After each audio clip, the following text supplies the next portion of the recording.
Lecture biblique du jour. Genèse chapitre 16. Saraï, femme d'Abraham, ne lui avait point donné d'enfant. Elle avait une servante égyptienne nommée Agar. Et Saraï dit à Abraham, « Voici, l'Éternel m'a rendu stérile. Viens, je te prie, vers ma servante. Peut-être aurai-je par elle des enfants. » Abraham écouta la voix de Saraï. Alors Saraï, femme d'Abraham, prit Agar, l'Égyptienne, sa servante, et la donna pour femme à Abraham, son mari, après qu'Abraham eut habité 10 années dans le pays de Canaan. Il alla vers Agar, et elle devint enceinte. Quand elle se vit enceinte, elle regarda sa maîtresse avec mépris. Et Saraï dit à Abraham, « L'outrage qui m'est fait retombe sur toi.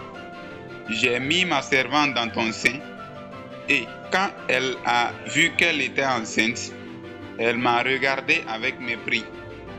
Que l'Éternel soit juge entre moi et toi. » Abraham répondit à Saraï, « Voici, ta servante est en ton pouvoir. Agis à son égard comme tu le trouveras bon. » Alors Saraï la maltraita, et Agar s'enfuit loin d'elle. L'ange de l'Éternel la trouva près d'une source d'eau dans le désert, près de la source qui est sur le chemin de Shur. Il dit, « Agar, servante de Saraï, d'où viens-tu et où vas-tu » Elle répondit, « J'ai fui loin de Saraï, ma maîtresse. » L'ange de l'Éternel lui dit, « Retourne vers ta maîtresse et humilie-toi sous sa main. » L'ange de l'Éternel lui dit, « Je multiplierai ta postérité, et elle sera si nombreuse qu'on ne pourra la compter. » L'ange de l'Éternel lui dit, « Voici, tu es enceinte et tu enfanteras un fils, à qui tu donneras le nom d'Ismaël, car l'Éternel t'a entendu dans ton affliction. Il sera comme un âne sauvage, sa main sera contre tous, et la main de tous sera contre lui, et il habitera en face de tous ses frères. » Elle appela Ata El Roi, le nom de l'Éternel qui lui avait parlé, car elle dit, « Ai-je rien vu ici, après qu'il m'a vu? C'est pourquoi l'on a appelé ce puits le puits de Lachaï-Roi. Il est entre Kadès et Bared. » Agar enfanta un fils à Abraham, et Abraham donna le nom d'Ismaël au fils qu'Agar lui enfanta. Abraham était âgé de 86 ans lorsqu'Agar enfanta Ismaël à Abraham.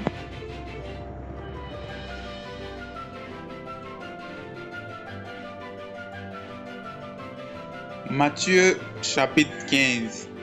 Alors les pharisiens et les scribes vinrent de Jérusalem auprès de Jésus et dirent, « Pourquoi tes disciples transgressent-ils la tradition des anciens, car ils ne se lavent pas les mains quand ils prennent leur repas? » Il leur répondit, « Et vous, pourquoi transgressez-vous le commandement de Dieu au profit de votre tradition? Car Dieu a dit, « Honore ton père et ta mère, et celui qui maudira son père ou sa mère sera puni de mort. » Mais vous, vous dites, « Celui qui dira à son père ou à sa mère, ce dont j'aurais pu t'assister est une offrande à Dieu, n'est pas tenu d'honorer son père ou sa mère. » Vous annulez ainsi la parole de Dieu au profit de votre tradition. Hypocrite, Ésaïe a bien prophétisé sur vous, quand il a dit, « Ce peuple m'honore des lèvres, mais son cœur est éloigné de moi. C'est en vain qu'il m'honore, en enseignant des préceptes qui sont des commandements d'hommes. » Ayant appelé à lui la foule, il lui dit, « Écoutez et comprenez, ce n'est pas ce qui entre dans la bouche qui suit l'homme, mais ce qui sort de la bouche, c'est ce qui suit l'homme. » Alors ses disciples s'approchèrent et lui dirent, « Sais-tu que les pharisiens ont été scandalisés des paroles qu'ils ont entendues? » Il répondit, « Toute plante que n'a pas planté mon Père céleste sera déracinée. Laissez-les. Ce sont des aveugles qui conduisent des aveugles.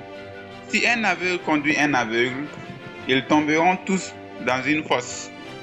Pierre, prenant la parole, lui dit, « Explique-nous cette parabole. » Et Jésus dit, « Vous aussi, êtes-vous encore sans intelligence? Ne comprenez-vous pas? Ce qui entre dans la bouche va dans le ventre, puis est jeté dans les lieux secrets. Mais ce qui sort de la bouche vient du cœur, et c'est ce qui suit l'homme. Car c'est du cœur que viennent les mauvaises pensées, le meurtre, les adultères, les impudicités, les vols, les faux témoignages, les calomnies. Voilà les choses qui suivent l'homme. Mais manger sans s'être lavé les mains, cela ne suit point l'homme. » Jésus, étant parti de là, se retira dans le territoire de Tyr et de Sidon. Et voici, une femme cananéenne qui venait de ces contrées lui cria, « Aie pitié de moi, Seigneur, fils de David, ma fille est cruellement tourmentée par le démon. » Il ne lui répondit pas un mot. Et ses disciples s'approchèrent et lui dirent avec insistance, « Renvoie-la, car elle crie derrière nous. » Il répondit, « Je n'ai été envoyé qu'aux brebis perdues de la maison d'Israël. » Mais elle vint se prosterner devant lui, disant, « Seigneur, secours-moi. » Il répondit, « Il n'est pas bien de prendre le pain des enfants et de le jeter aux petits chiens. » « Oui, Seigneur, dit-elle, mais les petits chiens mangent les miettes qui tombent de la table de leur maître. » Alors Jésus lui dit, « Femme, ta foi est grande, qu'il te soit fait comme tu veux. » Et à l'heure même, sa fille fut guérie. Jésus quitta ces lieux et vint près de la mer de Galilée. Étant monté sur la montagne, il s'y assit. Alors s'approcha de lui une grande foule, ayant avec elle des boiteux, des aveugles, des muets, des estropiés et beaucoup d'autres malades. On les mit à ses pieds, et il les guérit. En sorte que la foule était dans l'admiration de voir que les muets parlaient, que les estropiés étaient guéris, que les boiteux marchaient, que les aveugles voyaient, et elle glorifiait le Dieu d'Israël. Jésus, ayant appelé ses disciples, dit, « Je suis ému de compassion pour cette foule, car voilà 3 jours qu'ils sont près de moi et ils n'ont rien à manger. Je ne peux pas les renvoyer à jeûne. J'ai de peur que les forces ne leur manquent en chemin. » Les disciples lui dirent, « Comment nous procurer dans ce lieu désert assez de pain pour rassasier une si grande foule? » Jésus leur demanda, « Combien avez-vous de pain? » 7, répondirent-ils, et quelques petits poissons. Alors il fit asseoir la foule par terre, prit les 7 pains et les poissons, et après avoir rendu grâce, il les rompit et les donna à ses disciples qui les distribuèrent à la foule. Tous mangèrent et furent rassasiés, et on emporta 7 corbeilles pleines de morceaux qui restaient. Ceux qui avaient mangé étaient 4000 hommes, sans les femmes et les enfants. Ensuite, il renvoya la foule, monta dans la barque et se rendit dans la contrée de Magadan.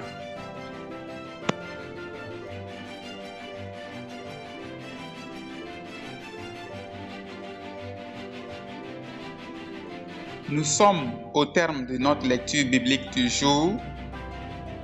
Nous vous disons merci pour votre écoute. Nous vous invitons à vous abonner à notre chaîne pour profiter des prochaines lectures bibliques.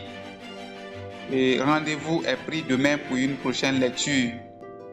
Que le Seigneur Jésus-Christ vous bénisse abondamment.